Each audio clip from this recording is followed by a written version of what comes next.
Snape Chat, the voice of the Snapedom, the podcast where we discuss all things Snape, always. Join us as we dive into the world of the bravest man we ever knew, in art, fanfic, meta, and more, obviously. This is Snapecentric with episode 19. We'll be joined by Megs, danpuff, and special guest Pet Genius as we discuss the moral ambiguities of Snape throughout the Harry Potter series. And of course, we have some fake recs for you as well. Enjoy the show.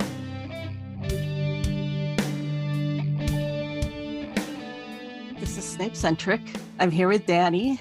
Hello. Or danpuff. That's me. Pet Genius. Hi. And Megs. Hello. And Pet Genius is our special guest today. What an honor. You do such good meta. I was just reading one of your things this morning. Wow, thank you. I really try because I think there is so much you can say and think and be inspired by. It's really nice to be able to contribute. Great. I sure like reading your contributions. Thank you. Yeah. Our topic today is the good, the bad, the Severus. Ooh. Or Gray, Severus Snape. I love it. Our morally gray king. Mm-hmm. Yes. I mean, that was a lot of the appeal to me was he good or was he bad? You know, the questions. Mm-hmm. And even now, there's still things that you can not really know for sure. He's not a character you can really stick in a box. Oh, no. No, it's like he's moving between boxes all the time. Mm-hmm. Yeah. You can put him in a box, but he'll crawl into another one. Mm-hmm. Yeah. All different shapes, colors, all the various things. A chameleon. Mm-hmm. Yeah. I wasn't sure how to go about this necessarily. First, I started with sort of a timeline. And then because I'm such a geek, I made a spreadsheet. Listeners, it's a gorgeous spreadsheet. Oh, wow. I opened this and I was like, wow, this really gets into it. So, well, I went ahead and made some judgments, but I want to know what everybody else thinks too. mm-hmm. Some of these you can definitely move around, or there can be good conversation about where they would actually fall into. Yes. I can't actually see anything. Oh, that's right. You're outside. Well, we'll talk about each event and Mm-hmm. and whether it's good, bad, gray, or not applicable. Yeah. I think in my mind, I see him as having two arcs. I see a corruption arc and a redemption arc. Mm-hmm. Oh, very So- good. So the corruption arc ends or it culminates right before the story begins, and then it's a redemption arc. But then it's undeniable to me that both of these things happened. I think it ended up being good, but the bad had to happen for the good to be possible, and there's no doubt that the bad happened also, and that I'm not sure you can ever Right. make it, undo it. But I definitely think that it's possible to, if not undo what you did, then you can, save your soul. And I think the narrative really pushes the idea that that the person himself, that he died a good man, or, lived a good man, or, survived the war a good man. Yeah. You can't really take the bad things away because they happened and they exist, but everyone does bad things. No one is perfect. And it's, like you said, the end result. What did those bad things do? Did they outweigh all of the good he did? And, nothing's really simple. It's not so simple to say he did some bad things, so he's a bad person. That's not really how it works. I mean, and a lot of it is that we really don't know how bad he got when he was a full-fledged servant of the dark. You can assume whatever you want, and I think that's a good thing. But then, and then people will argue based on what they are assuming, maybe without even knowing that they're making an assumption. Like they're just assuming that if you want to get the mark, then you have to commit a murder, and then what is it? Mm-hmm. Right. That's not canon, but a lot of people will just say it. Right. Mhm. Yeah. So then it colors your judgment. And I wrote something about it where I tried to establish that as a Death Eater, he was still very averse to violence, from what little we know. Yeah, we do get that. And Claire Jordan, aka White Hound, who is like the meta goddess of the old days, she wrote that it effectively proves that at the core, he's a good man. Even then was a good man because he had motive, means, and opportunity, and it would have been encouraged to be violent. And yet we don't actually have any evidence of anything violent. But then we can't prove that he didn't brew poisons that were used to kill and that he didn't know about it. I mean, you can't whitewash him all the way either. Right. Yes. Yes, so true. So, I mean, you have to acknowledge that there is just a lot that we are never going to know. And it's fine, to have your opinion and your guesses. Wow, I'm really monopolizing the conversation. No, it's okay. Oh, no, it's no, that's all fascinating. right. No. Yeah, please continue. Yeah, but I think that my preferred view is that it's better the worse you assume that he was, unless you assume that he was like a cartoonishly evil guy who killed the innocents for fun, because that has been refuted outright, in my opinion. But the more the corruption runs deeper, then the redemption shines. Mm-hmm. Mm-hmm. For sure. Yeah. So that is my view of it, that, the good comes with the bad. Mm-hmm. Yeah. You can't separate them with this guy. No.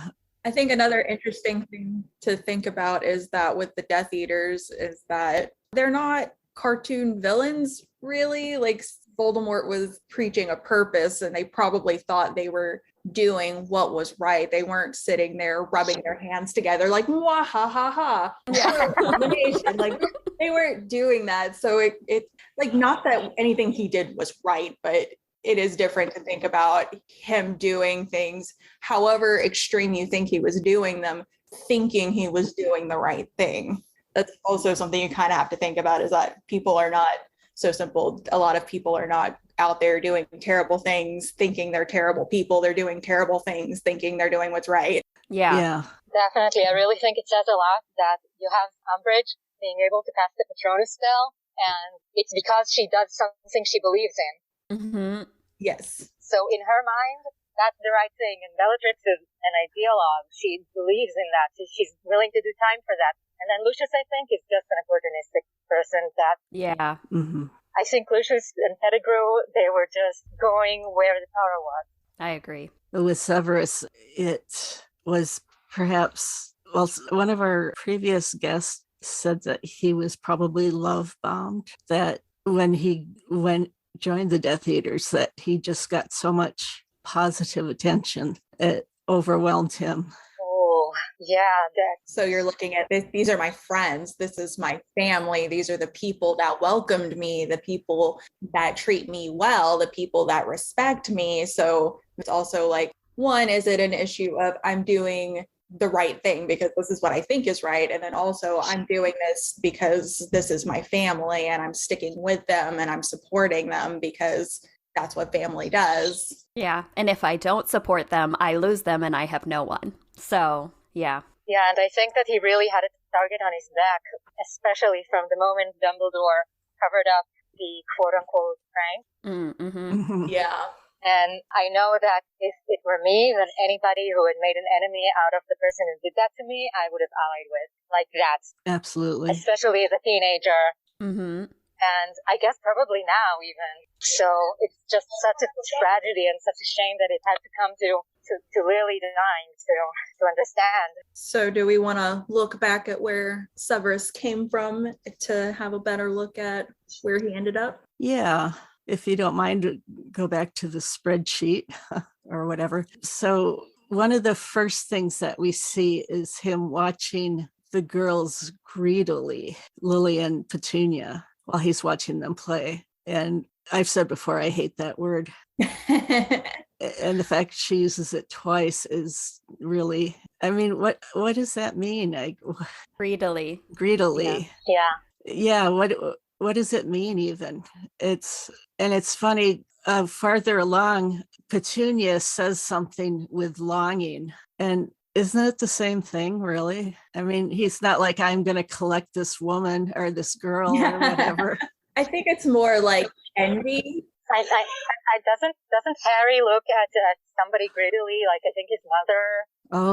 Oh yes. Right, like can't get enough of it. Like is taking it all in as quickly as he can. Like, because he'd never seen her before. I mean, it's a child looking at somebody that has magic that he has never seen. Yeah. That could be his friend. Yeah, I think like Danny had said, like it's kind of like, yeah, looking at something that kind of enamors you as well as like you're envious of. Like he's seeing, yeah, like was said, possibly a future friend slash someone who's well cared for and has a sibling. And there's a lot of opportunities for Severus to be, envious or jealous or to want to be a part of that image. You know what I mean? Yeah, I think it's a very complicated thing, especially if you're looking at like where he came from. Like he doesn't live in a great area. He comes from poverty. He comes from neglect and abuse, arguably, and all of these things. And then he sees these girls playing and it's like, oh, they're a family, they're playing,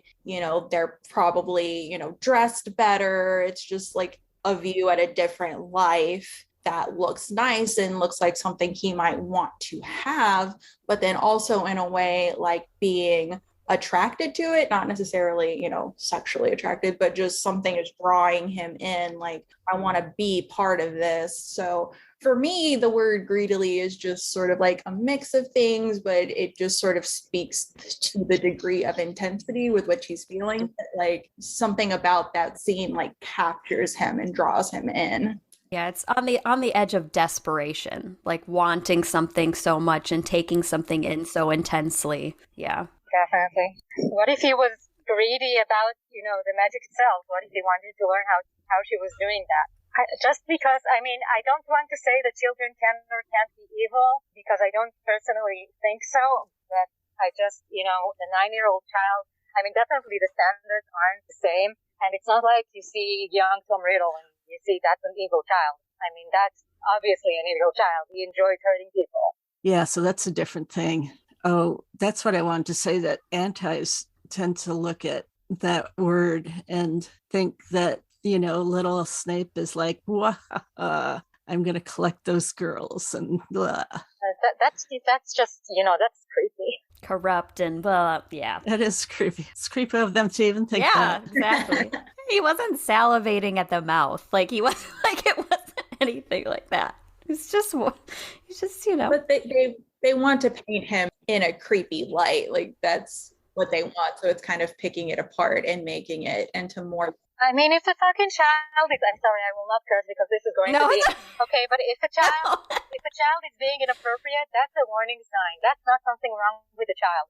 Even if he is, I don't know, touching himself in this scene in their imagination, that is an abused child. They attribute so much agency to somebody who has not a lot, to be honest. And this is from the same crowd where they look at the way he treats much older students and they say they're innocent children. They're not. What? That's a child in the second or third or fourth grade. That's prepubescent. What the hell? Even then, he's not doing anything in this scene. He's watching them. It's really talking to what is in their minds, and not into what is in the scene.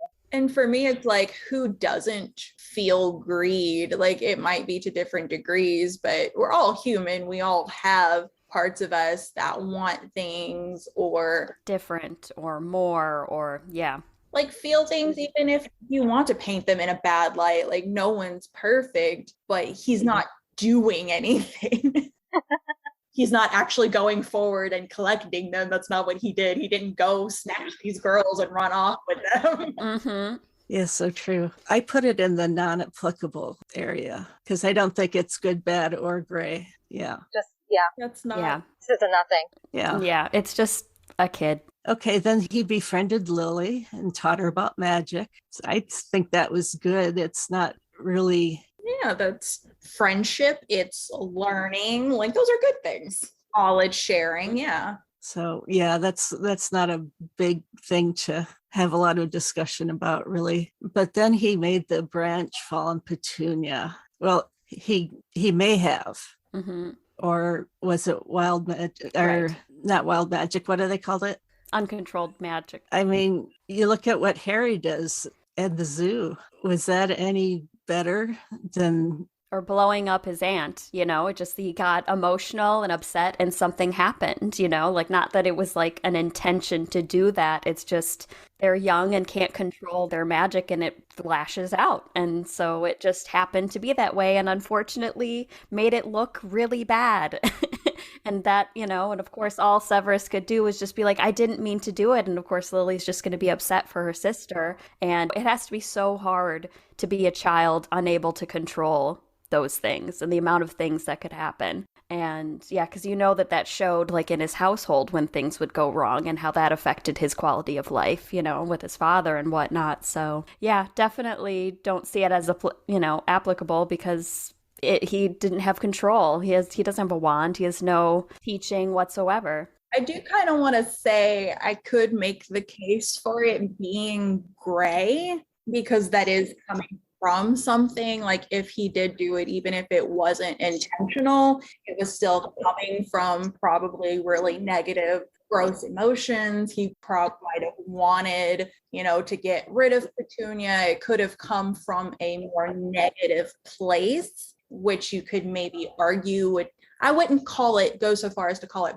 bad because he didn't intend for that to happen, but you could maybe make the argument that it's gray. But I think that when your magical intent and action aren't separated, I mean, for me to hate somebody, I would have to do something. But then when you're a child and you can control it and you want something to happen bad enough, it will happen sometimes. So, I mean, it's like part of the idea behind getting the education is that you have to control it. So it comes from a bad place. I don't know, maybe it should go under gray. Okay. But it just feels weird to talk about a child. That's why I said non-applicable. But yeah, you and Danny do make the argument for gray as well. Yeah, it's just a way to look at it but again, I don't want it to sound like gray is bad. It's not. I mean, in as much as you can't judge a child who is under the age of criminal liability, as far as I know. But it's more just the idea of like people are complicated and they're not all good and not all bad, and just acknowledging that he can have these more negative emotions and it's okay for him to not be perfect. It just is what it is. That's all I wanted to say, was kind of looking at it in a different light and not kind of just brushing it off almost, because it did come from something. It's just not necessarily bad. Right. Okay. He had a lot of disdain for muggles. He would say, oh, Petunia's just a muggle, so what she says or thinks isn't important. He doesn't say it actually, though. Oh, he starts to say it. You're right. But she's just a blank, and maybe he realizes that he's about to say something he shouldn't. But I'm sure he has disdain for muggles. Is it that? But most magic people have that. I have disdain for them, and I am them. Yes, so true. I have disdain for wizards too, though. Even the Weasleys don't think muggles are so wonderful. I mean, Hagrid talks about muggles like he calls Dudley a great big muggle, or Dudley or Vernon a great muggle like you, or something like that. So yeah, as lesser. Okay, that's a bad argument. I also again can't put too much weight on it, because why wouldn't he? Every muggle he knows that we see are Petunia or his father. Right. Mm-hmm. So it probably comes from somewhere, when you have bad examples of that, and then especially being a wizard in a household where magic is frowned upon, from what we know. So it's looking at, his muggle father, who is a jerk, and then is also looking at him a certain way and looking at him negatively for being a wizard. Mm-hmm. So it can be very, us against them, and like, oh, well, he's against me and he's a muggle, so I should be against him. And it's just having these bad examples and bad experiences can sort of like taint your view of that a little bit. Yeah. And I can just see, yeah. It's the same way where I like to think about Sirius as the reverse of this, because I think he's pro-muggle out of being a contrarian because he hates his family. So I want to say that this is a good sentiment, but the source is, it's gray, so I put it under gray, and I think I also put the contempt under gray. Yeah, that's where I put it. And I kind of look at it as like shades of gray because I'm like, it kind of seems really like it's not good. That is great, but it's leaning bad. Like we can't really argue that that's like a good thing. It's an understandable thing, but that doesn't make it right. You could consider it as like it may not, because it's a child, it's not necessarily gray behavior in that moment, but it's a precursor to future gray behavior. So like it's a foundation of the future gray to come. So that's how I see it. Oh, that's very good. Okay. So yeah, I think we can all put that in gray. You could think of all of wizard kind being mostly having disdain for muggles as well, though. So I don't know. Can you blame them really, though? No. Especially when there's ones like, well, I won't go into politics. Yeah. I think a large part of that is just ignorance. Yeah. Because they're so separated from the Muggle world, so they just don't understand as much. So even people more well-meaning, like say Hagrid and the Dursleys, do still have that very othering perception of them because they're so separate, and there is that ignorance because they're not really part of that world enough to understand it. Mm-hmm. I really, really don't know how it could be different if it's completely like not just neutral, but it's encouraged to obliviate them regularly and to just these are the people that we can just completely mess with their brains. So we can't have too warm feelings for them because then we would understand that we are completely violating their rights in a very bad way. Mm-hmm. True. Okay. His friendship with Lily, I think, was a good thing again. He couldn't have been too bad, or she would have dumped him earlier, I think. Yeah, and then you think about like he's also in Slytherin, and there's a lot of like, not that all Slytherins are like that, but especially the people he was hanging around. Why are we assuming that she would have dumped him if he was so bad, by the way? Good point. Good point. I think she really gave so many mixed signals all the time. I think she was judgmental, and he would have picked up on that. Definitely. I think the friendship was maybe dysfunctional. I think it was very dysfunctional, but I think both of them wanted it to work, and it was at least it spoke to their goodness, in my opinion. Yes, absolutely. But for each one of them, the incentives were aligned differently, and it was sort of doomed in that way. Mm-hmm. Mm-hmm. In my opinion. Yeah, so it might not have been perfect, but I feel like friendship and like a good relationship with other people is generally a good thing. And the fact that they were trying to make it work, especially being in different houses and the different pressures they might have been under, and Severus being where he is and wasn't around the people that he was, being friends with a Muggle-born, she's looking at like his, if not friends, at least acquaintances, like, oh, you're hanging out with these people, sort of judging that. But aren't they looking at friendship with Lily like you're friends with this Muggle-born, So I think that kind of says something good, even if it's not a per se healthy relationship, it is friendship and one they were willing to work for at least a time. Yeah, because they had to have been self-aware that there was a risk in it. You know what I mean? Like, it's like it wouldn't have been unnoticed by others, and it would be judged by everyone. I mean, obviously, it's like some of the reasons why he's bullied by the Marauders is James's jealousy. So it's like he's obviously very forthcoming on the fact that it's like, I don't know why you talk to her and vice versa, but yet he does anyway, up until the point where they have to part ways. So it's just, obviously there was enough like love and caring there from both of them to be like, you know what, it's worth it. I can't walk away from this because you've been like a pillar of my existence since I was very young, and it'd be hard to remove that. Yes. His fascination with the dark arts. Neutral, in my opinion. Mm-hmm. Yeah. I put it at gray because, maybe not applicable. No, but I think that it's like so unclear what the dark arts are and do with them. I think that I was a bit of a metalhead and so on in high school, and children, like the other kids, would, like, I was an AG atheist, I confess, I was an AG atheist, and the kids would go, oh, you're a Satan worshiper. And I said, yes, I am, because why not? And, yeah. Yeah. And I consider it kind of like in that way, because it's just to be annoying. Mm-hmm. Right. It might be just my projection, but we don't know what he was doing with this fascination. everybody should know how to know what they're up against, and why not? Yeah. Yeah, I could see the dark arts being very in line with a lot of that. Yeah. Metal, goth, emo culture, and all the media that goes around that. And I'm like, I was Severus Snape in school.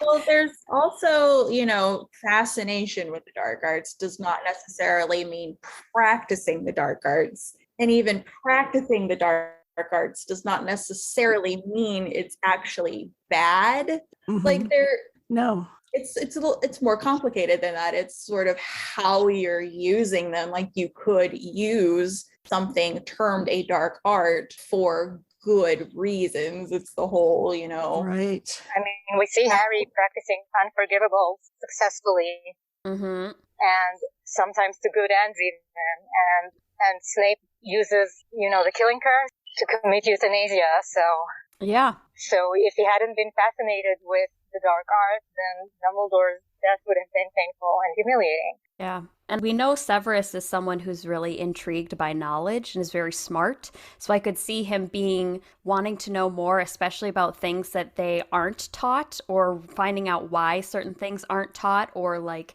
restricted. Because even the restricted sections there, older students can interact with it. So it's not like it's necessarily forbidden. You just need permission. So I feel like part of it could be him wanting to know as much as he could to like have more to offer, I guess. So yeah, and also, I mean, you have a very, very tiny bit in Deathly Hallows or Crumgoes. A lot of people carved out the Deathly Hallows mark, the Grindelwald mark on tables to look cool.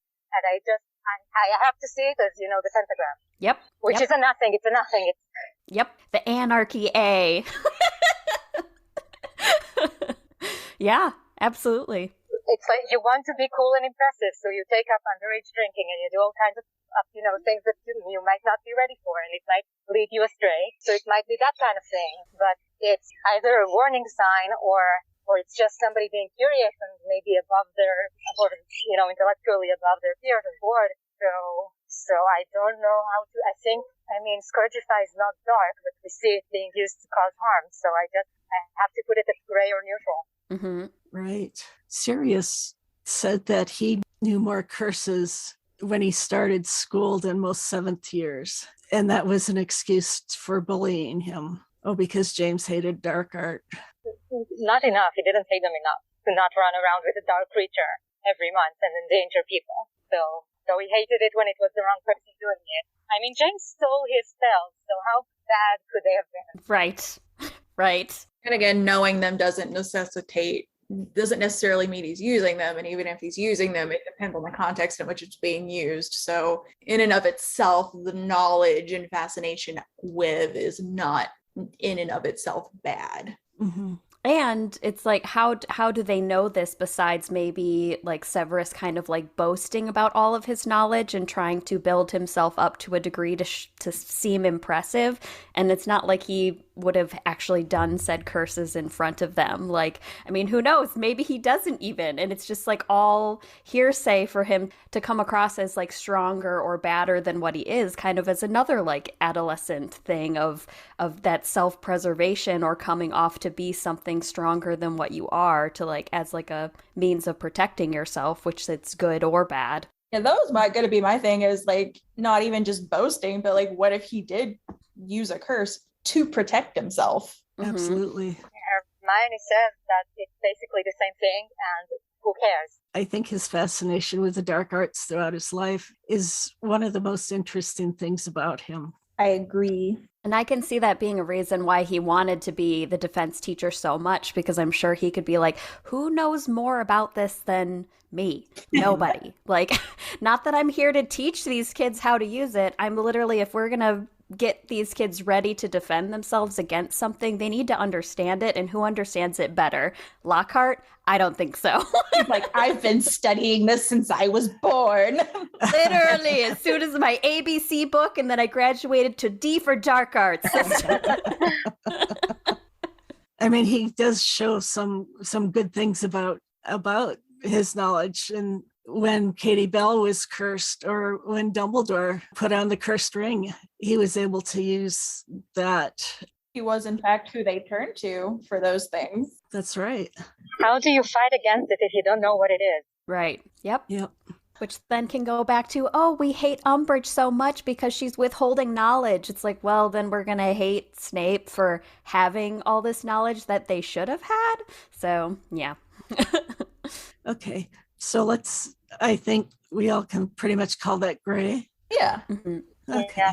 Okay. When he laughed at his housemates' pranks, actually, there's only one that's stated, and it doesn't actually say what happened. I think it was Levicorpus.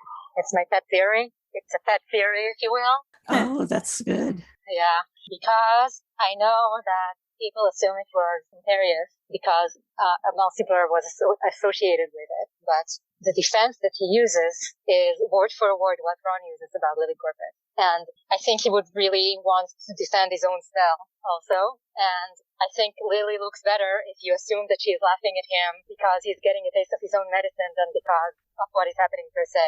It was just a laugh. Mm-hmm. So in my opinion, it's my preferred interpretation. But then I mean, obviously Levicorpus can be used to commit very heinous deeds, as we see the Death Eaters and as we see James doing pretty much the same thing. Right. Mm-hmm. So I think that it's like exactly in the middle of the spectrum. Okay. Mm-hmm. Yeah, I put it in gray, but a little closer to bad, but it is really not enough information. Yeah, we can put it under bad because it's not good. And I think that he includes this conversation to begin with out of remorse for that. Mm-hmm. Okay. Well, okay, the biggie, becoming a Death Eater. What about Mudblood? Oh, I'm sorry. Oh, how could I have missed that? There was a lot to that list, so I was getting tired. Yeah. My God, this could be a two-parter in the end. So yeah, using a slur, not good. I think that the remorse was so immediate that I just can't even count it. I know I'm whitewashing it. It's terrible, but after he said it, he had a chance to run. He was not bound, if I recall. And he didn't. I think he was so shocked by what he had said. And then to go to the tower where the bully slipped and face danger again just to apologize. I mean. Yeah. Yeah, no, I'm of the mind it was a slur and he shouldn't have used it. It's not good and it's not okay. Mm-hmm. Definitely not. I mean, but that's the worst memory. I mean, okay, the act was bad. It was unquestionably bad. But was it an unforgivable? And it was on his mind. I think it was actually worse that he used it against other people. Mm-hmm. Yes. Which is much harder to forgive since, presumably he was not being assaulted while that was happening. And there is a reason this line is included. Mm-hmm. Yeah, and I just think that it's unlikely it's the first time he used that word. It slipped out way too easily for it to not be something that was sort of ingrained in his head. So, yeah. I don't know. Lily has it exactly right. There is no reason why she should be any different.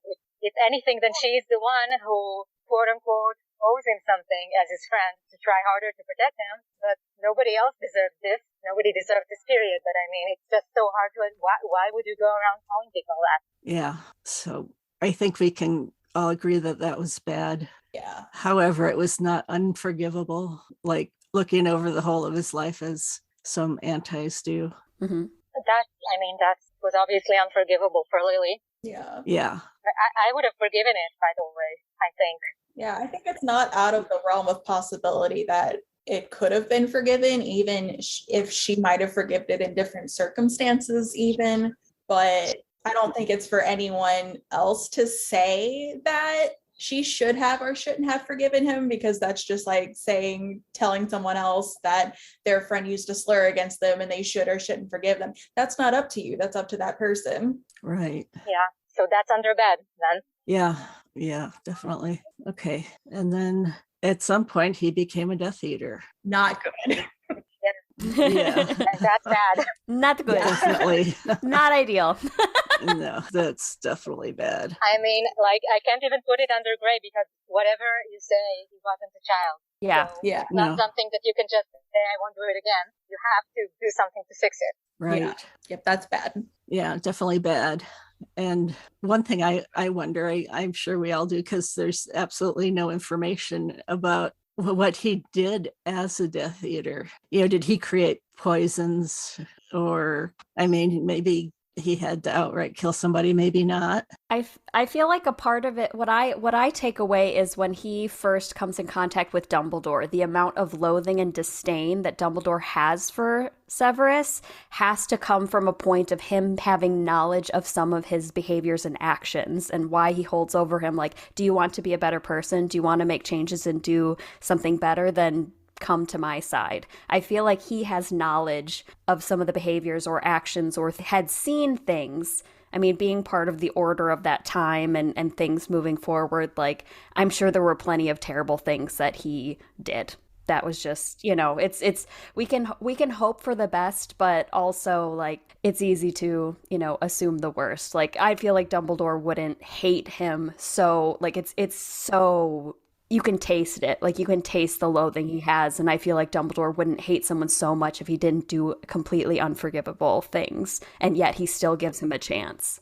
I think you could argue that, it's a case of being an assumption. Like, I don't think it would be out of the realm of possibility to say he saw a Death Eater and assumed the worst. Like, you're a Death Eater, you do bad things. But also he's Dumbledore, so he probably, it's also right. not. I'm seeing it from the aspect of Dumbledore knows things and knows everything and sees so many things that he would be aware or have heard things. I actually don't think so. I think Dumbledore is projecting heavily. But my other thought is that even if Dumbledore doesn't know for sure, like, if you don't want to see it that way, my other thought is that Severus is too useful for Voldemort to not have used him. Yes. Right?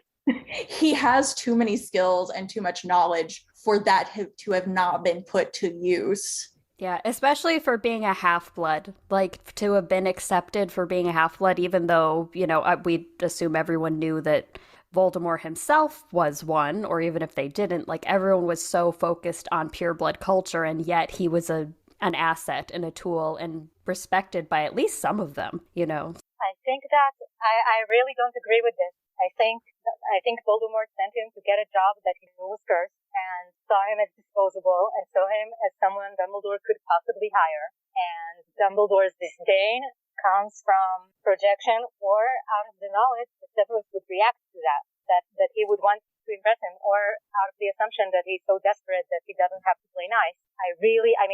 The job that he was originally sent to interview for was not potions. And true.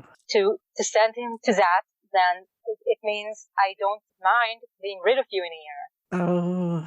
That is disposable. That is not an invaluable asset. Mm-hmm. That maybe came later. Later he became invaluable. But at that time, you're right. And then I do wonder, how could Voldemort have forgotten that the job was cursed and why he didn't, but, maybe... He would have known that. Yeah, he had done it. Yes, he did the curse. Yeah. He had done it. It was his curse.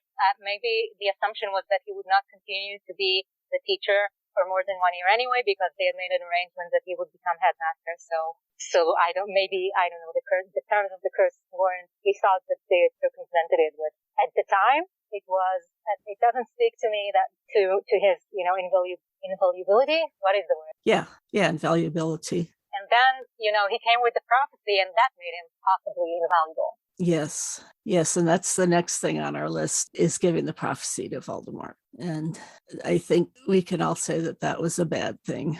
Yeah, for sure. If you look at the consequences, it was a good thing, but that is not how we judge people. Right. Yeah, knowing how things play out later, it's different. But at the time, he was not being a good person.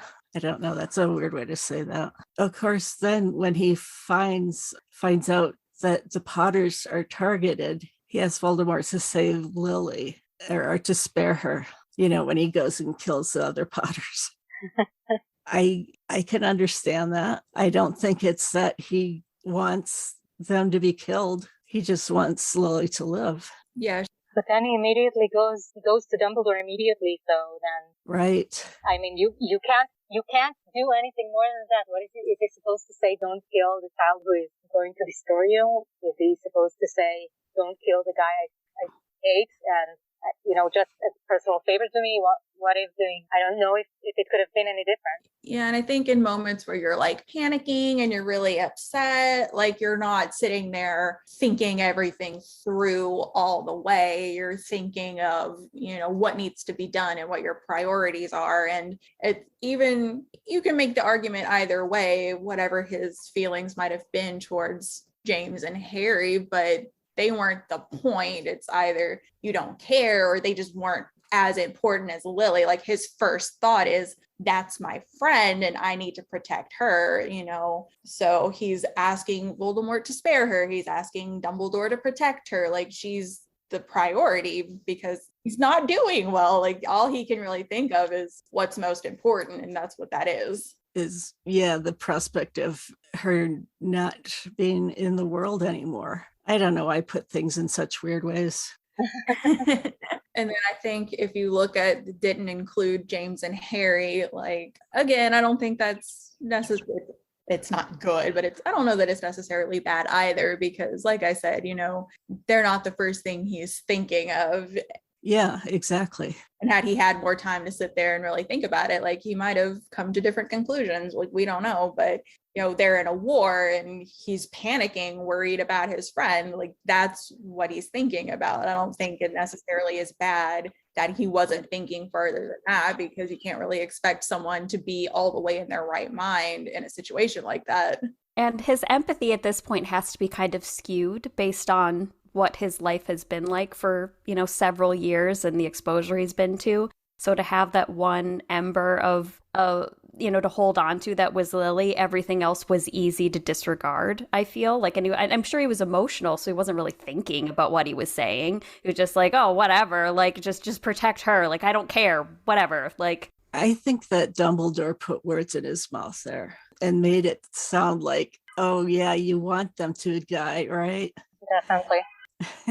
It just making him feel lower and lower, softening him up for the next thing that he did was Dumbledore asks what he will do in return, and he says anything. Definitely. It's definitely either protection or manipulation or both, in my opinion.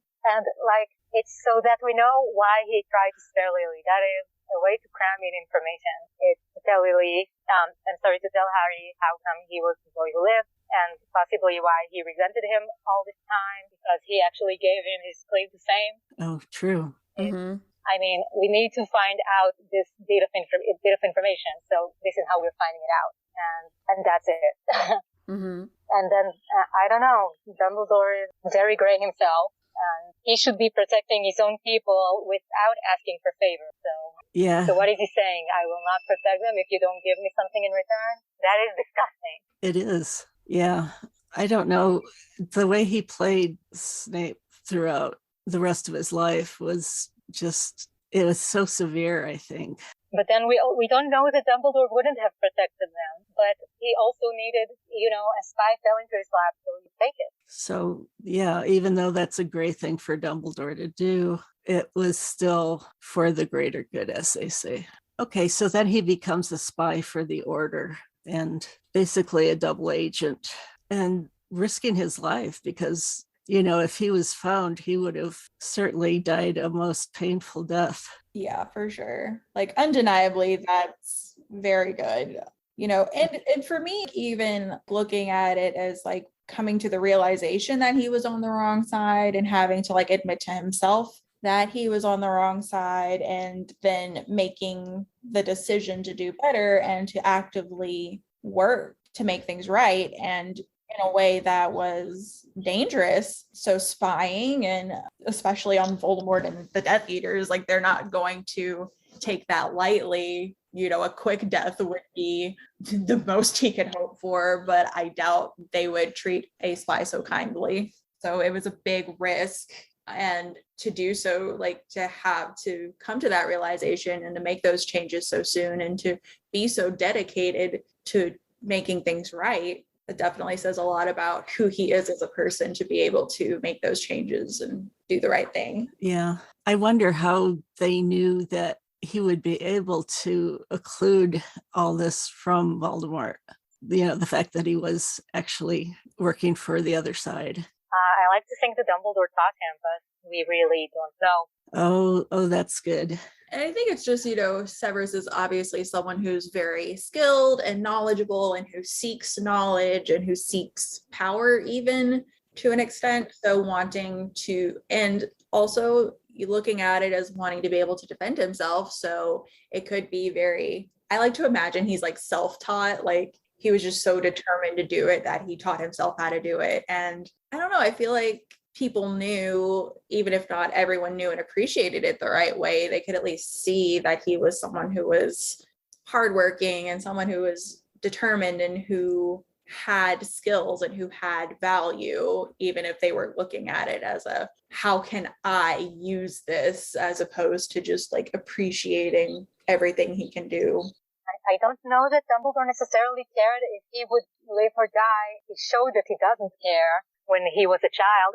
And then happily enough, it turned out that he is capable. But, why assume that he could? It was just a risk that he took. And it's not even wrong. Of course it is in a sense, but it's not from Dumbledore's point of view. I mean, it's unforgivable, I think, that he silenced what Sirius has done. But as a general, to have somebody from the other side coming to you. Yeah, they're in war. They kind of need to do all they can. Yeah, so, I mean, lucky enough for us that he was up to the task, but I don't think anybody knew that he would be. The next is he was a very sarcastic person. I have a conflict of interest here. Oh, Eric, tell us. Yeah, we are all, I can hear that we are all very sarcastic people, so we can. Yeah, I don't think there's anything inherently wrong with sarcasm, maybe just the way people take it, but in and of itself, it's not a bad thing. No, I don't think so either. I think what was bad here is not the thing in itself, but that he kind of forgot to allow for the fact that he was treating his inferiors the way he treated everybody else. So don't talk to students, 10-year-olds, 11-year-olds, sensitive ones at that, in this way. But then because he treats everyone like this, except the people he's trying to lie to, that is Bellatrix, Narcissa, and Voldemort, he's never sarcastic with them. And then he's sarcastic with Dumbledore, he's sarcastic with Tonks, he's sarcastic with his equals. But then when you have people under you, you need to, you can't assume they will be okay with it. Right. Mm-hmm. Yeah, so I guess it's less that the fact that he is a sarcastic person is not necessarily wrong, but perhaps the means by which he is using that sarcasm that is a little more questionable. Yeah. And I actually broke it down a little bit too. But okay, first I said he come across to me as a hard-ass teacher, or what I would have thought of as one that could get salty with you. But if you worked hard, they would, I don't know, just be a great resource. Yeah, I think that kind of depends. I think, being a little strict isn't necessarily bad, but I guess maybe the level to which you are could be problematic, especially taking into account that different students are going to have different needs and not everyone is going to meet your standards, not because of a lack within them, but because they're just not at that level where you want them to be. So, but he did lower his expectations when he got the defense job. Suddenly everybody could take the class. So I think that the elitism is warranted here because he got a lot of students through the class, and a lot of students maybe wanted to learn with him. So, okay, not specifically Neville or Harry, but Hermione seemed to esteem him, and a lot of other, I think Ernie was the name of the student who said that the lesson was good. So yeah. So you can't be a good teacher for everyone, and that's it. I mean, we don't know how many people didn't like McGonagall, so. Mm-hmm. Yeah. Yeah, because we say again and again, we get these books from Harry's point of view, so Harry's going to skew things to be whatever his experience is, so. I have a bit of a controversial opinion that objectively Snape is the best teacher at school, and I could go on, but it will take forever. But he's the only one who does anything to keep anyone alive, so that's the bar. So true. That's the bar. That's the bar. If that's the bar, then I don't care about anything else, and it's weird to, Harry assumes that the Snape is this or that because he assumes that Snape wants him to die and still serves Voldemort. So he's just incorrect. He's factually wrong. Yes. And it doesn't take away from that he treated Harry very poorly, and that's wrong. I mean, I don't, it's just, you don't do that. But whatever, I mean, not all of the evil that Harry assumes is there is actually there. Yeah, there's so many times that I don't know, I can't, it's just the way he's intended. I'm sure he's intended as overly strict and petty and as a critique of education or something like that. But the execution is not, I think, what the author intended, in my opinion. So I think for the plot to work, he has to be the only one who's keeping anyone alive, and then also that, but then you just have to kind of be okay with it, that McGonagall is neglectful and very punitive, and the Lupin is keeping vital information secrets out of, whatever motivation he has. So because of the gap between the intent and the execution, it's a bit problematic, but I can say that the treatment of Harry is wrong, and as for the strictness itself, it's whatever. Mm-hmm. Yeah, I think it's kind of neutral myself, but anyway. It's making me laugh, so that's good. Yeah. Oh, but he became Neville's boggart.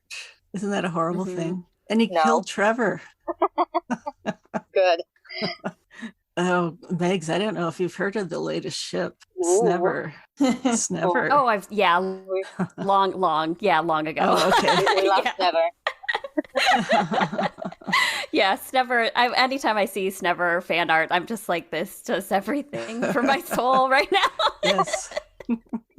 It's absolutely wonderful and ridiculous, and it's fantastic. We love Snever. Yeah. Yes. I think it's, especially with Neville, because he's being unsafe in his class, that's a reason for him to come down on him. So I put it as gray.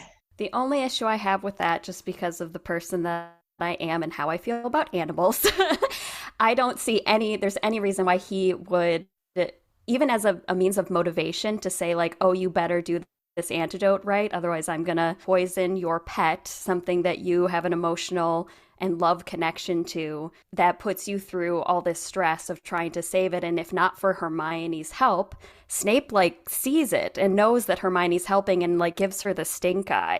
And if she hadn't helped, Trevor would have died. Not necessarily. He would have been poisoned. He probably had antidote. And he had the antidote in his pocket.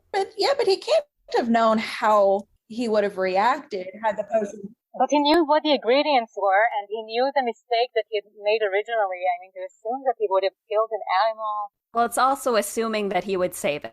So that's just, we can disagree all we want in this. Okay. I'm just... Canonically, he saved it, but tadpoles can't live without water, and he brought him back. That is a fact. I mean, there is more to argue that he would save the fucking thing than that he wouldn't. Well, I would argue that even if whether he would or wouldn't have actually have done it, I think threatening to do it is pretty bad. Imagine your teacher threatening to run over your dog if you don't turn in your homework.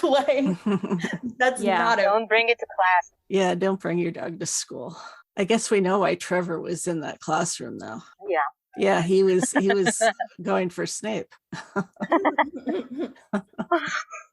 Okay. Okay, look, it's not a good deed, but we can, it's not as bad as people make it out to be. Yeah, I put it as gray, but, Agree to disagree. You're going to say bad. Yeah, I say bad. That's all right. No, but it's bad, but it's just not, systematic animal abuse. Okay, enough of Neville and Trevor. He insulted Hermione and hurt her feelings. It's good for us because it's funny to see him say these sarcastic things. I don't think it was good for her. I have, it's of all the things that I think this is so over the top outrageous, and I'm sorry, I keep talking over everyone, but this is so obvious on a reread that this is an act, that this is the one I really can't. I mean, I think he does things with much less. The Slytherin kids are watching him, and he knows that the dark mark is already appearing on his arm, and he knows that he has to thank his relationship with Harry by the end of the year, or he would be called to summon him. Right. As literally happens with Barty Crouch. This is literally the plot of the book. Mm-hmm. So it's, I mean, he knew it was shitty, and he did it because he needed to do it. That being, that's like killing Dumbledore. He had to. Yeah, but that doesn't necessarily make the act itself okay, because you're still talking to a student like that and someone who is quite young. Of course it's not okay, but the point is that it can't be okay. It has to be not okay. It has to be something that the Slytherin kids would go to their parents and say, oh, the teacher is so awesome, look how he talks to that mudblood. And that, he would have to give Voldemort a memory. But he also didn't have to say anything. He didn't have to say anything. No, but he has to give Voldemort memories of himself being a particular way to prove his loyalty. You can't be too careful here. There are bigger things to say. Just because there was a crowd of watchers, and I know that he is an Occlumist, but not everyone else is. Yeah, but I don't know that that would really benefit anything. Like, why would Voldemort want to see him, like, one, being rude to school children? Like, I would think you would have better things to worry about than that. But then two, like, if you want your spy to keep his position, why would you want him behaving that way?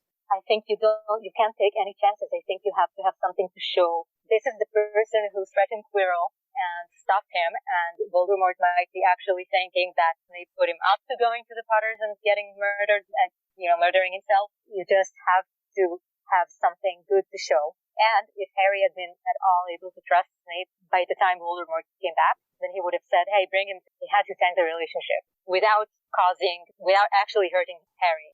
I think, and this is not to say that all of his comments are great. He has very shitty comments. Yeah. I could quote all of them, pretty much by heart at this point, but this is the one that's so over the top and it's so, this is definitely for the cover, this one. Let's talk about why he said they would bring whatever is left of whoever home in a matchbox as the dueling club, because that was gratuitous. That was just nasty. Oh, he said that about Neville. Yeah. And nobody cares about this. It's like, I'm not saying he's not mean. Just this incident of mean is so, whatever. I still say it's bad, but that's just me. Yeah. Well, yeah. I put gray, but maybe bad. I don't know. I put it under good. It was necessary. Yeah. Oh, I was thinking of Neville when you said, taking him home in a matchbox.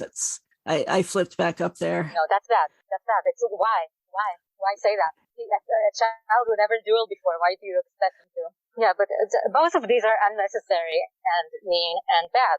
Mm-hmm. Yeah. You're right. I see both of Megs and Danny, you're on the spreadsheet. If you want to add your votes, please do. And I might put this up on the website. You need to have a Snader on to make it more neutral so that they could say that the worst thing ever is to poison Trevor. Mm-hmm. Yeah. They he saved the wizarding world, but you can't forgive him being a horrible teacher. No. Which, on the scale of things, is so outsized. Well, when you know that canonically the incident with Trevor was domestic violence, because they're obviously married, so. Mm-hmm. You can say, yeah, he was a shitty teacher. Or maybe he was a good teacher that was just shitty to people, which I kind of lean that direction because all his students passed their owls. The job was to get students to pass their exams and not let anyone die. And in this way, he outdid many others. So there we are. Yeah. So, there's a whole bunch of times when he was looking out for Harry, like that first Quidditch match when Quirrell was trying to, apparently it's only in the movie that he was muttering a counter curse. No, it's in the book. I thought it was, but okay, I just read a secondary source that said it was only in the movie, but that didn't make sense, but you're right. Okay. Yeah, something would have sparked Hermione to act, so he had to have been acted weird. No, she said he was keeping direct eye contact on him and that he had to for the whatever, and then it's directly refuted by the way curses work in the rest of the book. But whatever. Okay. Well, I'm glad. Thank you for correcting me, because I feel better about it now. And he saved Neville at least twice. When was that? Stopping a student from suffocating him in front of Umbridge, no less, and sending him to the forest when in the 7th year. And all right. I think there was one time when he walked in on Ron threatening Neville, or looking like he was about to threaten Neville and Snape telling him to back off. Like, we say that he only protected Harry, it's not true. Mm-hmm. Oh, yes. And later when Neville's trying to steal the sword with Ginny. Yeah. Right. Yeah. Yeah. He sends him on a on an easy detention rather than sending him to the Carrows for torture. Mhm. Okay, Chamber of Secrets. When Harry and Ron didn't show up on the train, he was, basically frantically looking for them to trying to find them, basically. Yeah, there's so many examples of this. Mm-hmm. Oh, and teaching Expelliarmus was A big one. I mean, gosh, Yeah. a huge one, because that was Harry's go-to spell from then on. Mm-hmm. And I mean, he used it ultimately to defeat Voldemort. So True. that was a super good thing. Okay, Prisoner of Azkaban. He goes to the Shrieking Shack when he sees Sirius there and the kids. Oh yeah, that's the big one. Like, he must have been terrified. Yes, For sure. Like, not only to be going after them, and it's like someone he thought was like a murderer, and then like someone he knows is a werewolf. Like not only going after the people he knows are there, but also taking into account like that is the place where he almost died. Mm-hmm. With the people involved, yeah. Definitely. So that man's got some guts, and he went there to do a good thing. So yeah, excellent. That is good. Yep, definitely good. Okay, Goblet of Fire. But you are forgetting outing Lupin, the worst crime against humanity ever. Oh, gosh. Right. Yes. Mm-hmm. Outing Lupin. It's a murky one. Personally, I think it was gray. Yeah. I think that was a gray because, I mean, he would have remained a teacher. No, he wouldn't have the job as curse. You could say he was the mode of the curse also. But he deserved to be fired for withholding crucial information and physically endangering children. Yes. Yeah, but he wasn't doing it for good, noble reasons. Like, he was doing it to be petty. Like, did Lupin need to keep his job? No, but he wasn't like, I am doing this great, noble thing in protecting these students. And Lupin didn't have to leave that way either. Like, he outed him to everyone. That's not okay. Of course, he had just gotten fucked over by Dumbledore. Like, it's understandable, but it's not good. Yeah. Mm-hmm. Yeah, it was. So I put it as gray. Yeah, I agree. I put it as actually he had ample evidence against him at this point. He could have sent Lupin to Azkaban, so it's not great, but he also held back on doing much worse. Yeah. And he made the potion for him, months in, months out. Yeah, that was good. Yeah, that was good. Okay, I didn't put that on there. Okay. To be fair, there's a lot. Yeah, there's so many things. They're that long he did. books. He's in it a lot. Yeah. Yeah. Done a lot. Like, there's no feasible way to catch them all. Like, what about keeping his secret for 20 years to begin with, right? Yes. Right. That's good. If Mhm. outing him is bad, then that's good. Okay, Goblet of Fire. He goes to Voldemort 2 hours late to fulfill his obligations to Dumbledore and the Order. Like, not only going back and knowing it's not going to be good, but then going back late, like showing up Yeah. knowing that he's going to be punished for it. Mm-hmm. Yeah, that was. I'm sure that was pretty awful. And he saw Barty before, so for all he knew, he was literally going to get killed on the spot. He doesn't know what Barty said or didn't say. Oh, that's true. It's I mean, for me, it's just legitimately dwarfs everything up until that point. Yeah, that's. He's taken on the protection of Harry as a replacement for his mother, and he's been doing this for a few years, and then he has to add being a Death Eater spy along with it. And yeah, it is just huge, like you say. I mean, even I could argue that stepping in for Lily is the bare, I don't want to say bare minimum, but it's like, it's not so amazing because he's the one who eliminated her in the first place. So it's like... That was something he had to do, you're right. So it's good with an asterisk, but going back... Yeah. Going back is not good with an asterisk. It's more than anybody would have done. Mm-hmm. That's huge. Yeah. Okay. Order of the Phoenix, he was in it a little bit more. Of course, he's never in it enough. Of course. He tries to teach Harry occlumency, and I'm going to give him a gray here because he did such a horrible job of it.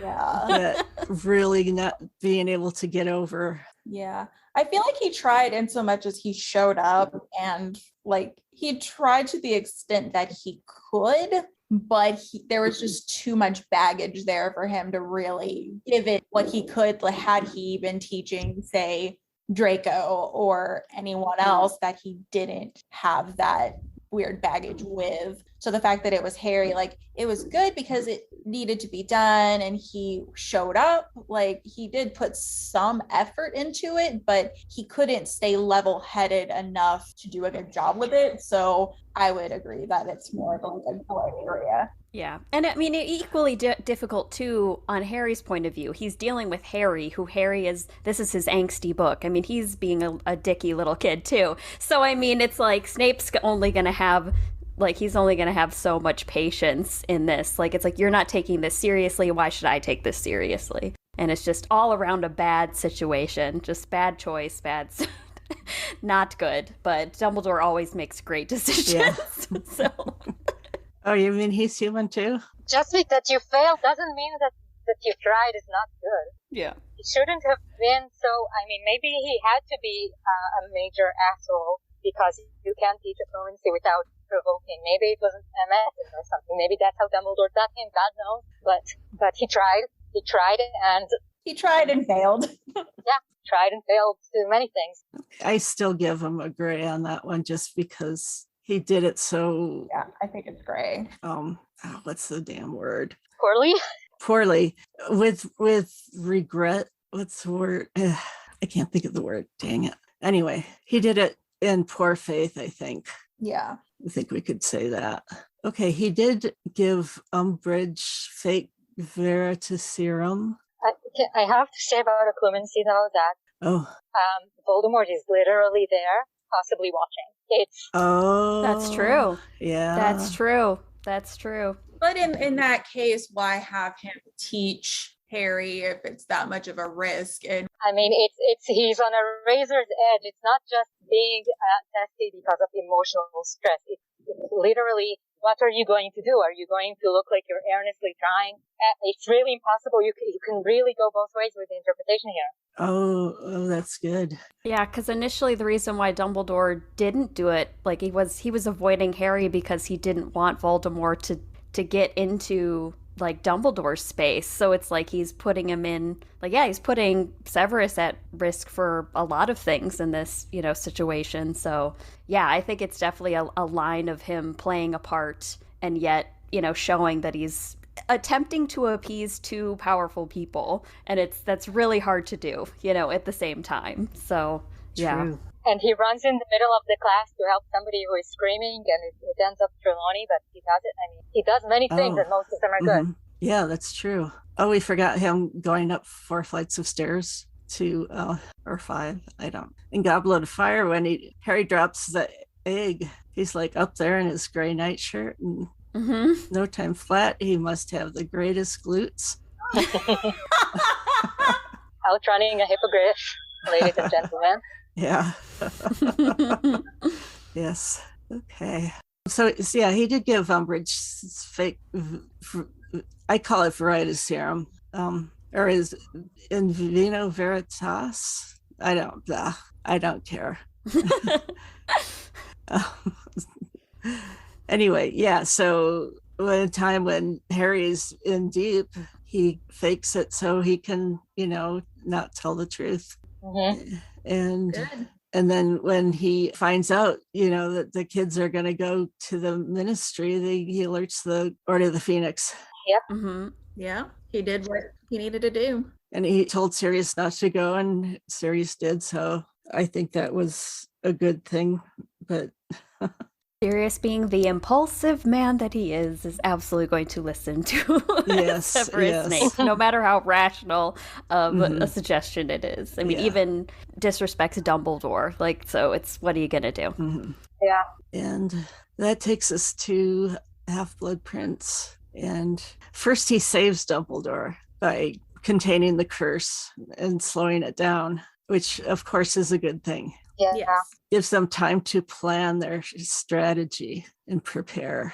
And we start seeing some of his like emotional attachment to Dumbledore too, because he's very upset. He's like, how could you do this? Like, you're smarter than this. And it was very like unsettling to him that this happened. And now, like, and he's aware that it's like, there's only slowing this, like, your death is imminent. Like, we just maybe give you some extra time.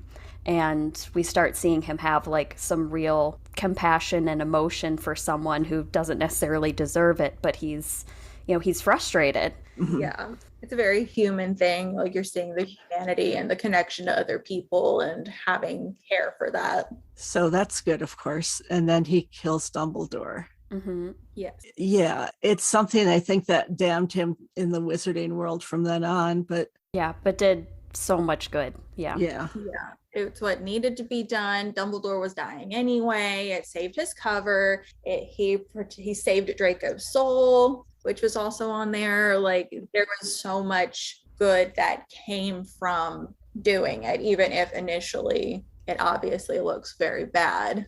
Yeah, he sacrificed a lot by that choice. It's one of, I think it's, or possibly the bravest thing that anybody has done in this book series, in my opinion. And because it looks so bad, it shines brighter, because you don't do things to look good. And that's the thing, is like, he's also like, when Dumbledore's talking about, saving Draco's soul, and it's like, well, what about my soul? Like, he obviously has some view of it as being like, this is murder, this is wrong, this is killing, but knowing it needs to be done and willing to risk his own soul and his reputation and the way people see him and feel about him. Like, it's a huge risk. yes. But it was something he's willing to do because brave and at heart a good person who's doing the best he can. Yeah. And so saving Draco's soul is another good thing he did in that process. Okay, then in Deathly Hallows, he's a headmaster and he does all he can to protect the students. Yeah. Well, even backing up a little bit, the fact that he took the unbreakable vow to protect Draco. Yeah. Oh, yes. That's huge. That's something that it's like literally his life is on the line. And even if he knew that it was something that he was going to have to do anyway, he still obviously had Draco's, he wanted to do it for Draco and knew he would do whatever it took, for whatever the reasons. But that was something that obviously he took very seriously, because it's another thing that he knew going in was a way that he could die if he failed. But he did it anyway. It was still a very risky thing. And I mean, I think that because specifically it would have been so hard to resist, the way nurses pleaded with him, because it might have reminded him of Lily. I mean, a mother's love, he might have held it sacred or something like that. And in any case, I mean, he was going to do it anyway, but then agreeing to reassure her in that way, that was not necessary. And then he stopped the Carrows, I think it was, from using the Cruciatus and Harry. Yeah, leave him for the Dark Lord. Yeah. Yeah. So it's not just about sparing people death, it's about pain also. And I think it's more than anybody's done for him. Yeah. Right. Yeah, because what's a little bit of torture? It's not going to kill him. You know what I mean? Like, it's he's still alive. They're not killing him, but they're just, he's still, I mean, just fulfilling, like, his task, it was unnecessary.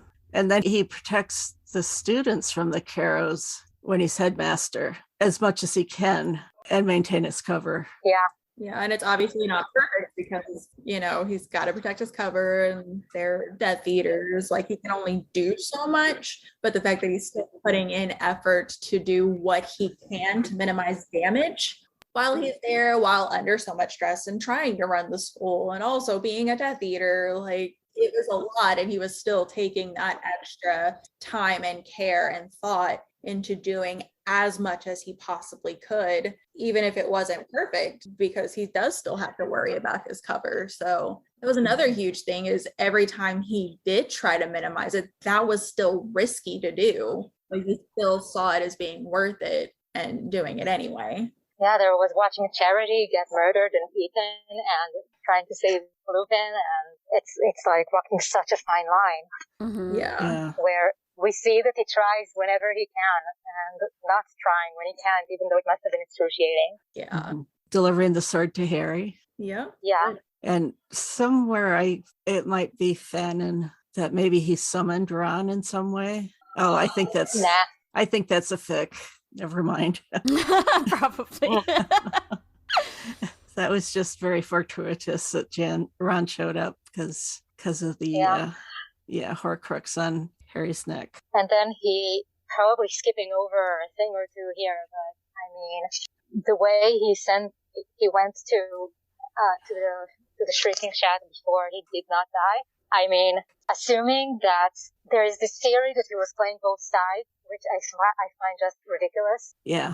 Because there is really nothing. I mean, his role was to look as though he were playing both sides. But then once Dumbledore was dead, he had absolutely nothing to gain from not going back in earnest to Voldemort. And then what he did, assuming that Harry had stayed dead and that he had survived, and he did not know that he would be murdered, he did not know that Harry would come back, although I have a theory that he did, but that's neither here nor there. That is how you get a Dementor's kiss. It's not how you end up looking the hero. It's like, it's bearing your reputation for good. Just, on the contingency that, I Severus survive, Harry's dead, I somehow, and the war is won, and Voldemort is defeated, and now what? So it's like, you have people who say that he was trying to salvage his reputation, but they just don't see it. And even then, how is it so bad? And I think, and I hate to, bring in extra canon stuff, but in Cursed Child, I think he was still working for the good as much as he could in his position. That's a world where the Dark Lord won and Harry died. I mean, the Dark Lord wins. If Snape doesn't do anything after killing Dumbledore, then that's it. It's over. I think Voldemort is effectively won at this point. Whatever anybody knows, I mean, Harry's moral, Voldemort is not. So it was crucial that Voldemort would try to kill Harry and that Harry would go willingly. That was how the war was won. And this would not have happened if not for Snape. No, Dumbledore did not trust anyone. He did not trust McGonagall. Nobody knew this. So that speaks to how much he trusted him. That, the last piece of the puzzle was in this person's hands, and otherwise it would have been lost. So that's saving the world. Yeah. Mm-hmm. Yeah, damn it. You could have put a curtain up over Dumbledore's portrait, like Walburga style. Oh, yeah. Shut up, old man. Yeah, exactly. I'm done with you. Oh, for sure. Yeah. Oh, and then when he goes to the Shrieking Shack, he doesn't tell Voldemort that, no, it was Draco who disarmed Dumbledore. So right. Or anybody else, like just pin it on someone. Mm-hmm. Yeah. A random Death Eater, just say it's not me. Mm-hmm. Right. So yeah, I mean, that speaks to his bravery, definitely, and I think it was a good thing, because then Voldemort didn't go for Draco anyway. But in the end, Harry shows up while he's dying, and he's able to give him the memories that he needs. Mm-hmm. To truly defeat Voldemort. And can I say that the act of giving him the memories is also good, because not all of them were necessary. I mean, only I think 3 of them were necessary just to win the war. But then here is your mother, and I took the picture, and blah blah blah. It's giving the kid something that he never had, and that I took it from you, and here is your mother's legacy. Mm-hmm. Mm-hmm. Yeah, that's true. And it's it's something. Definitely. Yeah. So okay, that's pretty much everything on the list. I think early on things were maybe more neutral as far as what he did. Some were good, some were bad. Mm-hmm. Some were definitely bad. But he's just as complex as when we started. Yes. So yeah, but in the long run, I think the good he did outweighed the bad. Mm-hmm. I think it's corruption to redemption all the way. Like, there is no arguing this, in my opinion, that he went bad and then went good. Mm-hmm. He redeemed himself. Yes. And his existence, I mean, throughout his entire lifetime, like, he atoned again and again and again by what he had to, like, live in his day-to-day life. And so as much as people believe he could, deserved such and such, it's like he carried those burdens and lived through a lot of traumatic things his entire lifetime. So he's got a lot going on. Yeah, I think he's a really complex person, and there was just a lot to it, and a lot of it you can always understand where it all came from. And at the end of the day, he was still like bitter, like he still was not, this great saintly person always doing and saying the right things, but at the end of the day, he was still doing what was right and giving as much of himself as he could. And I think at the end of the day, that's a very good thing. He's a very gray character, but at the end of the day, he did very good things, and he was still at the end a hero. And see how easy it is for us to acknowledge all of this without, like, it's so easy for people like, oh, he's bad, and just hold on to that so desperately. It's like, we're not making excuses for this guy either. Like, we're acknowledging everything from good to flaws and problems, and that's what makes him so interesting. That's why he's like such a great character. I don't know. I rather think that I just put it under good, like under very good, just because I know that I would not have been nearly as good and probably would have ended up much worse. Yeah. Even if you compare within the books and in my own life, I really don't think that most people I think are good and would not have done it. And I don't know that you can do it. I mean, obviously he's an asshole, and I don't think that somebody that cares what people think of him could have done this. So like the virtue of being polite and nice and kind would have gotten in the way, because we don't see Arthur Weasley doing this, or Hagrid. And they're great and they're not bad, but their good is limited. Because they care about it. They don't want to give up their career and family and their original aspiration. So they don't. They are willing to die, but they're not willing to be ostracized. So this is like the bad could be gratuitous and it could be unnecessary, but so the good as well. Yeah. I just think he's a very human person, and that's what makes him a much more interesting person, because you're not sitting here trying to paint your hero as this perfect person, because he's not. He's human, and humans are good things and bad things, and it's a lot more complicated than that. And he's a complicated person, and humanity is complicated, but the fact that he can be all of those things and still choose to do right says more than anything. It says more than someone who does all of the right things all the time, making that right choice. That's easy for someone like that. And it's not as easy for someone who is a lot more complicated than that. Yeah. I mean, let's say Arthur, I think he's a legitimately good guy all around, and he's always standing up for what's right, and he sacrifices, his career progress and all of that. But he has allies and family and friends and a very full life. And say that he wants to be a particular way, that he can't do much better. And Charity also, she is incredible. She stands up for what's right, very bravely and very publicly, and it doesn't do anything. So we need the person who can stand to watch somebody that they called the friend get murdered, and even murder their own friend, to accomplish something in the world where it's controlled by someone evil. Oh, and he also, the mudblood thing, he kind of redeemed himself a little bit there, because when Phineas Black's portrait said that, he said, "Don't say that word." I thought it was such spoon feeding, but then it turned out that it's not spoon feeding enough for some people. But yeah, so I think that the good and the better are so tied up, because somebody quote unquote better would not have accomplished as much, because they want the life, they want to stand up for what's right publicly and denounce pure blood, whatever, in the Daily Prophet, and get murdered pointlessly and die for no reason. So whereas being a more gray character, he is able to span these different worlds, basically. Yeah, I think that I really love Marty Krause Jr. I think he's the best daddy of all of them, and he says that you have to know how they think. You have to know what you're up against. You have to know how the Dark Wizards are, and let's say that Moody would have been the same kind of person, the real Moody, and this is how he put half of them in prison. So this is how he accomplished a great deal, by knowing how they are and being able to internalize their point of view. And so in the end, it turned out that a very, very evil guy could impersonate him perfectly, because it's not actually that simple. Good and bad can look the same. Mm-hmm. True. So I really think that Moody/Barty is an important character for understanding all this. Mm-hmm. Yeah, definitely. Well, gosh, I think we pretty much covered everything. Yeah. So took us long enough, right? Yeah. I'm so sorry I talked so much. No, it's great. No, that's why you're our guest, because we want your viewpoints on things. Yeah. Can I promote my Tumblr and my AO3? Absolutely. So I have a Tumblr in AO3, and I post a lot of my bullshit theories in there and speculations.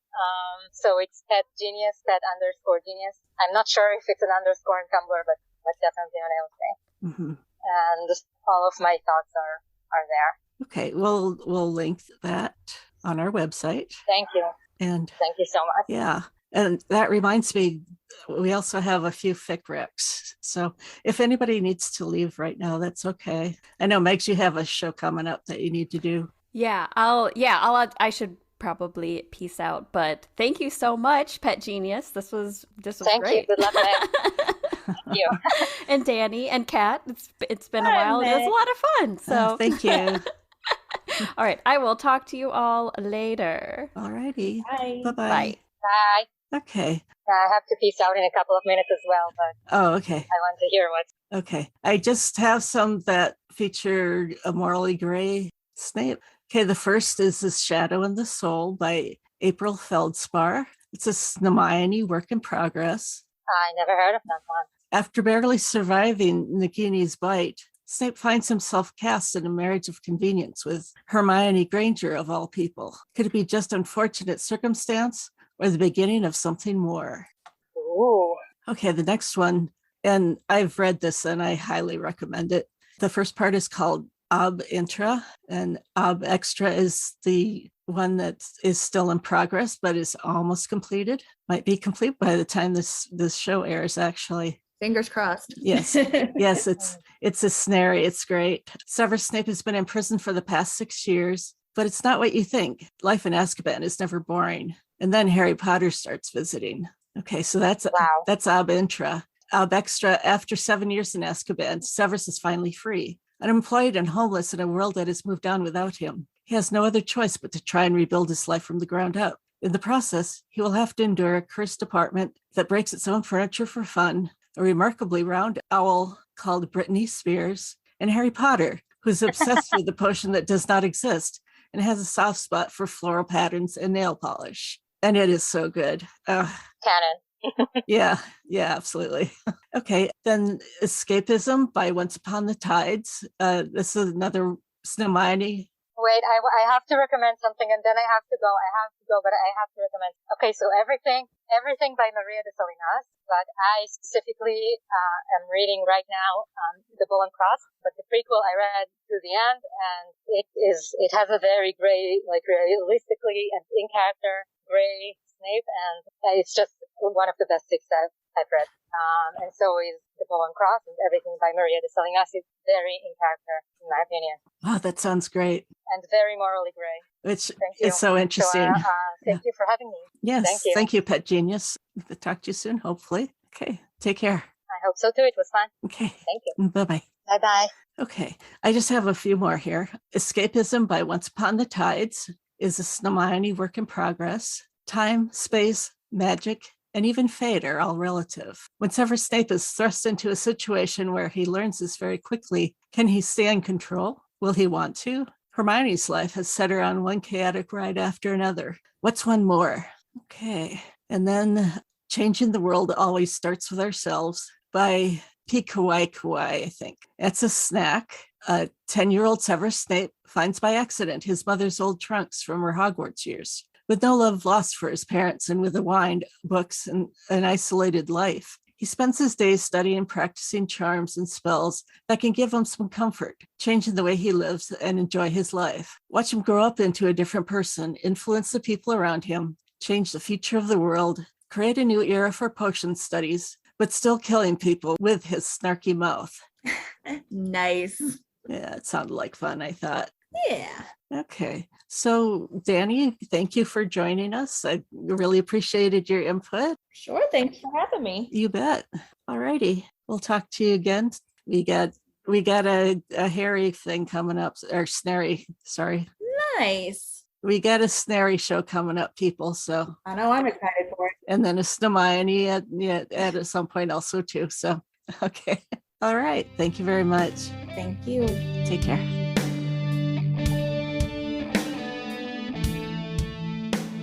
I hope you enjoyed this discussion as much as we did. Thanks again to Pet Genius for appearing on the show. and giving us some awesome meta. Thanks also to danpuff and Megs for their great insight and laughs. Check out our FicRecs page on our website at snapechatpodcast.com. And here we must say goodbye. We wish we didn't have to, but it hasn't escaped our notice that life isn't fair.